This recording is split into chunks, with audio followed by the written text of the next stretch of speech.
Hello बच्चों, chapter 5 electric current, उसका आज हमारा टॉपिक है कॉम्बिनेशन ऑफ सेल्स। किसी भी इलेक्ट्रिक सर्किट में 2 और मोर देन 2 सेल्स हैं, उनको हम 2 प्रकार से कंबाइन करते हैं, एक सीरीज कॉम्बिनेशन और एक पैरेलल कॉम्बिनेशन।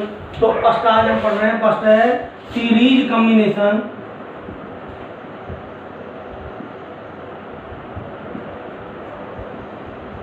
और सेल्स। तो सीरीज कॉम्बिनेशन क्या होता है कि देखिए, यदि हम सेलों को इस प्रकार कनेक्ट करें कि फर्स्ट सेल का पॉजिटिव टर्मिनल और ये सेकंड तो फर्स्ट सेल का नेगेटिव टर्मिनल, तो फर्स्ट सेल का ये इसका क्या है, इंटरनल रेजिस्टेंस, ये शो करते हैं इस तरह से। तो ये तो आपका हो गया फर्स्ट सेल। इसके साथ यदि हम ये आपका क्या है, फर्स्ट सेल का नेगेटिव टर्मिनल सेकंड सेल के पॉजिटिव टर्मिनल से कनेक्ट कर दें, ठीक। इसी तरह आगे भी हम कनेक्ट करते जाएं, ठीक, सो ऑन।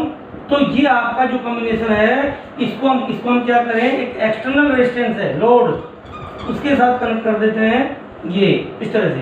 तो ये आपका फर्स्ट सेल का ईएमएफ, ये इसका इंटरनल रेजिस्टेंस, ये सेकंड सेल का ईएमएफ, ये इसका इंटरनल रेजिस्टेंस, और दोनों सेलों के करंट कितनी आ रही है, सपोज करो आई, ये आपका लोड रेजिस्टेंस या एक्सटर्नल रेजिस्टेंस है, ठीक। तो ये जो कॉम्बिनेशन है, इसे हम क्या कहेंगे, सीरीज कॉम्बिनेशन ऑफ सेल्स। अब आप देखिए, इस कॉम्बिनेशन में जो दोनों सेल हैं उनसे आपकी सेम करंट आएगी, क्योंकि आपकी जो आई करंट है, सर्किट में कितनी करंट है, आई। तो फर्स्ट सेल और सेकंड सेल दोनों से ही आपकी सेम करंट फ्लो होगी। तो हम ये भी कह सकते हैं, the combination of cells in which same current flow from each cell is called series combination of cell. दो आप क्या है, 2 डेफिनेशन दे सकते हैं सीरीज कॉम्बिनेशन की। Number first, the combination of cells in which same current flow from each cell is called series combination of cell, और the combination of cell in which negative terminal of first cell is connect to positive terminal of second cell and so on is called series combination of cells। अब ये जो sales हैं, ये जितने भी हमने cell connect कर रहे हैं, ये मिलकर आपका कितना इफेक्टिव ईएमएफ दे रहे हैं, सभी सेल मिलकर कितना इफेक्टिव ईएमएफ देते हैं, उसे हम सेल का इक्विवेलेंट ईएमएफ कहेंगे। और कितना आपका इफेक्टिव इंटरनल रेजिस्टेंस देते हैं, उसे कहेंगे आपका इक्विवेलेंट इंटरनल रेजिस्टेंस। और ऐसा जो सेल होगा उसे कहेंगे इक्विवेलेंट सेल। तो माना ये दोनों सेल हैं, वो मिलकर किसी एक सेल का इफेक्ट दिखा रहे हैं। ये आपका इसका इक्विवेलेंट सेल ले लें, ये इसका इक्विवेलेंट सेल है, वो इसका इक्विवेलेंट आपका क्या है, ईएमएफ है, ये इसका इक्विवेलेंट इंटरनल रेजिस्टेंस है, आर इक्विवेलेंट, और वही सर्किट जोड़ेंगे, वही लोड रेजिस्टेंस एक्सटर्नल, वही करंट आएगी, ठीक। ये आर, तो ये जो सर्किट है, ये इसका इक्विवेलेंट सर्किट कहलाएगा। ये आपका दोनों सेल मिलकर कितना इफेक्टिव ईएमएफ दे रहे हैं, वो इक्विवेलेंट, कितना इफेक्टिव इंटरनल रेजिस्टेंस दे रहे हैं, वो आर इक्विवेलेंट। और ये जो सेल है, ये हमने सेल बनाया है, ये आपका इक्विवेलेंट सेल है। तो हम क्या निकालना चाह रहे हैं, हम अपना नेक्स्ट टॉपिक है कि किसी भी सेल का सीरीज कॉम्बिनेशन का इक्विवेलेंट ईएमएफ और इक्विवेलेंट इंटरनल रेजिस्टेंस क्या होगा। देखिए, अब तो हमारा नेक्स्ट टॉपिक हम पढ़ते हैं। तो देखिए बच्चों, एग्जाम में क्वेश्चन पूछा जाएगा, find out the equivalent EMF and equivalent internal resistance in series combination of cells. तो हमारा टॉपिक क्या है, equivalent EMF E equivalent and equivalent internal resistance R equivalent in series combination of sales.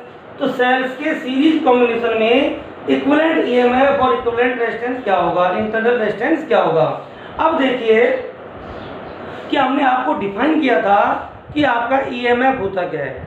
EMF आपका the energy given to the circuit by cell moving unit positive charge in complete circuit. किसी भी पूरे circuit में unit charge को rotate करने में जो cell द्वारा एनर्जी दी जाती है, वो आपका क्या होगा, ईएमएफ। अब देखिए, एनर्जी नॉट क्रिएट और नॉर डिस्ट्रॉयड, एनर्जी न क्रिएट हो सकती न डिस्ट्रॉय हो सकती। तो एनर्जी जाएगी कहाँ? तो सेल जो एनर्जी देंगे वो आपके इस रेजिस्टेंस पर, इस रेजिस्टेंस पर और इस रेजिस्टेंस पर कंज्यूम होगी।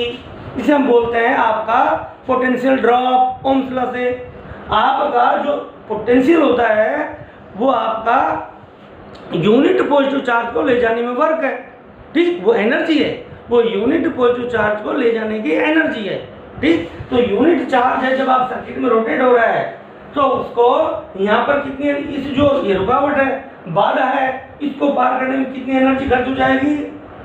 बोलो, IR1। यहाँ कितनी हो जाएगी? IR2। यहाँ कितनी होगी? IR। ये सेल कितनी एनर्जी देगा? E1। इस सेल कितनी देगा? E2। तो इसे हम बोलते हैं वोल्टेज इक्वेशन ऑफ सेल। तो लिखेंगे, कल तो हम लिखेंगे, let us consider the EMF of cells are E1 and E2 and internal resistance of cells are R1 and R2 are connected in series combination with external resistance R. Then and equivalent and R equivalent is the equivalent EMF and equivalent internal resistance of this combination. Now from voltage equation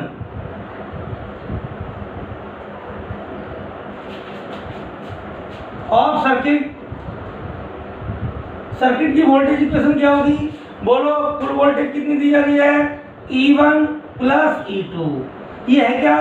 ये है आपके unit positive charge को rotate करने में सेलों द्वारा दी गई energy. ये energy कहाँ पर खर्च हो रही है? यहाँ कितनी होगी भाई? IR1 प्लस यहाँ कितनी कंज्यूम हुई? IR2। यहाँ कितनी कंज्यूम हुई? IR। तो ये आपका सेल का आपका सेल का क्या हो गया? वोल्टेज इक्वेशन हो गया। अब E1 plus E2 is equal to I common, R1 plus R2 plus capital R।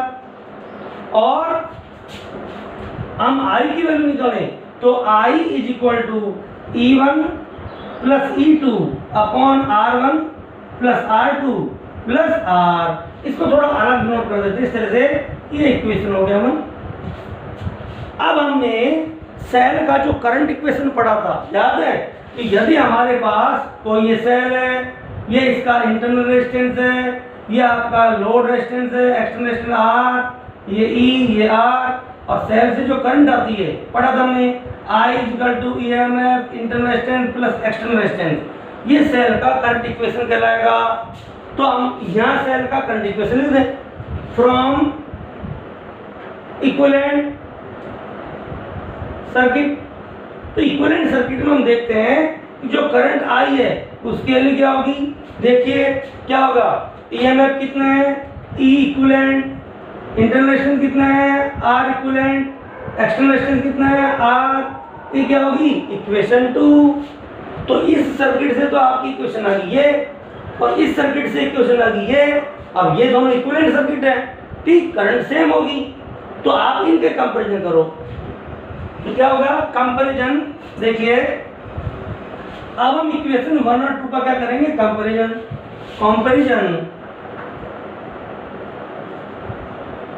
Equation 1 and 2, 1 and 2 का इक्वेशन करो तो देखो क्या जाएगा? इक्विवेलेंट EMF, इक्विवेलेंट EMF कितना हुआ? इक्विवेलेंट EMF आ गया E equivalent is equal to E1 plus E2।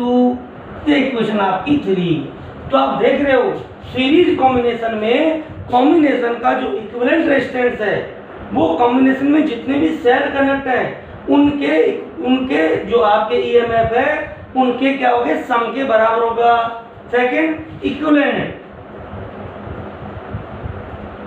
Internal resistance क्या हो गया? R equivalent is equal to, देखिए R इक्विवेलेंट की जगह देखो क्या है? R1 plus R2। तो ये आपके इक्विवेलेंट रेजिस्टेंस है। तो ये आपके ये फॉर्मूले आ गए। तो सीरीज कॉम्बिनेशन में कॉम्बिनेशन का इक्विवेलेंट EMF होगा सेलों के EMF के क्या हो गए? आपके एडिशन के बराबर या सम के बराबर। और इक्विवेलेंट इंटरनल रेजिस्टेंस सेलों के इंटरनल रेजिस्टेंस के सम के बराबर। ठीक, अब हमारे जो रिजल्ट आए ये दोनों, इन पर हम थोड़ा डिस्कस करते हैं।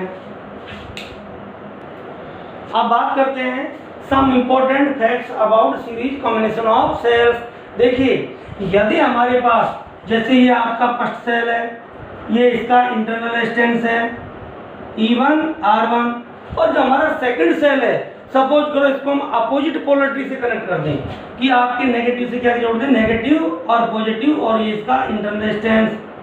ठीक, तो ये E2 और R2, और ये थर्ड सेल हो गया, ये इसका इक्विवेलेंट उसका EMF E3 इक्विवेलेंट वो सॉरी इंटरनल रेजिस्टेंस R3। ठीक, और इसको हम आपके क्या एक्सटर्नल रेजिस्टेंस से कनेक्ट कर दें। तो हमने किया क्या है कि जो सेकंड सेल है वो अपोजिट पोलरिटी से जोड़ रखा है। अब देखो ये सेल करंट देगा इधर, क्योंकि याद रखो कि एक्सटर्नल सर्किट में जो आपकी सेल से करंट आएगी वो पॉजिटिव टर्मिनल से नेगेटिव की ओर जाएगी। तो ये सेल आपके लेफ्ट साइड में करंट दे रहा है, आपकी एंटी क्लॉकवाइज, ये भी एंटी क्लॉकवाइज, लेकिन ये क्लॉकवाइज। तो ये दोनों सेल हैं E1 और E3 EMF वाले, ये तो लेफ्ट साइड में करंट दे रहे हैं और ये करंट राइट साइड में दे रहा है। अब भाई जिनकी करंट ज्यादा होगी करंट तो नेट उधर फ्लो होगी। सपोज करो ये आपके 6 एम्पियर है, ये 4 एम्पियर है, तो 10 एम्पियर इधर आ गई। माना है 2 एम्पियर है तो 2 एम्पियर इधर आ गई, तो भाई नेट कितनी आई, 8 एम्पियर। ठीक, तो सपोज करो कि नेट करंट इधर जा रही है, तो आपका ये जो सेल है ये आपका इस करंट का क्या कर रहा है, अपोज कर रहा है। तो आप ये देखोगे करंट को देखकर कि कौन सा सेल करंट को अपोज कर रहा है, तो उसकी पोलरिटी नेगेटिव लोगे, और इक्विवेलेंट आपका ईएमएफ क्या होगा, इक्विवेलेंट इक्वल टू ये आएगा, क्योंकि देखिए करंट इधर आनी चाहिए सेल के करंट, तो ये प्लस हुआ। इस सेल के करंट चाहिए इधर, लेकिन सर्किट में करंट है इधर, तो ये हो जाएगा -E2। इसके करंट आना चाहिए इधर ही आ रही है, तो प्लस E3। ठीक, तो ये ध्यान रखना है क्वेश्चनों में कि यदि आपके सीरीज कॉम्बिनेशन में यदि कोई सेल अपोजिट पोलरिटी से कनेक्ट है तो उसका EMF नेगेटिव लिखा जाएगा, और इस तरह से हम इक्विवेलेंट EMF निकालेंगे। लेकिन रेजिस्टेंस है, देखिए रेजिस्टेंस है रुकावट, आप इधर जाए रुकावट वही रहेगी, उस पर कोई फर्क नहीं पड़ेगा। इसलिए R इक्विवेलेंट वही होगा R1 plus R2 plus R3। तो बात समझ में आई कि यदि सीरीज कॉम्बिनेशन में कोई भी सेल अपोजिट पोलरिटी से कनेक्ट हो तो उसका EMF नेगेटिव लिखा जाएगा।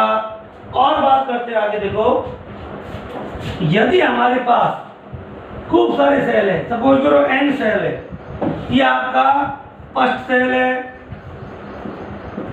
ये आपका सेकंड सेल है, इस तरह से कनेक्ट है, कितने सेल, N सेल, ये आपका N सेल है, और ये लोड से कनेक्ट है इस तरह से, किससे, लोड से यार।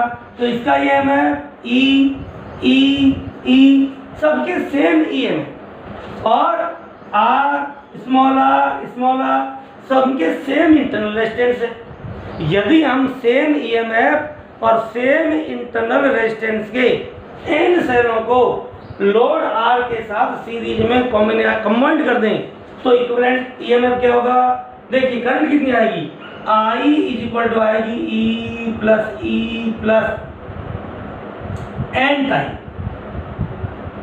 अपॉन R प्लस R कितना, प्लस N टाइम, और प्लस क्या हो जाएगा R, तो क्या हो जाएगा NE upon NR plus capital R, ये इक्वेशन आ जाएगा।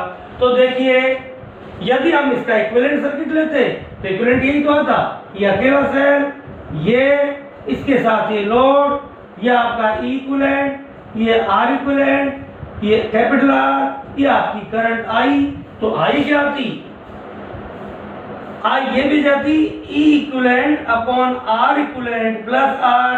तो देखो E इक्विवेलेंट किसके बराबर आया, NE के बराबर, और R इक्विवेलेंट किसके बराबर आया, N इंटू स्मॉल r के बराबर। तो यदि आपके N सेल जो सेम है बिल्कुल सीरीज में कंबाइंड हो तो आपका इक्विवेलेंट EMF आएगा क्या, ये आ जाएगा ई एन ई, और आर इक्विवेलेंट आएगा एन आर, और सेल द्वारा करंट आएगी कॉम्बिनेशन से आपकी n E upon n R plus capital are.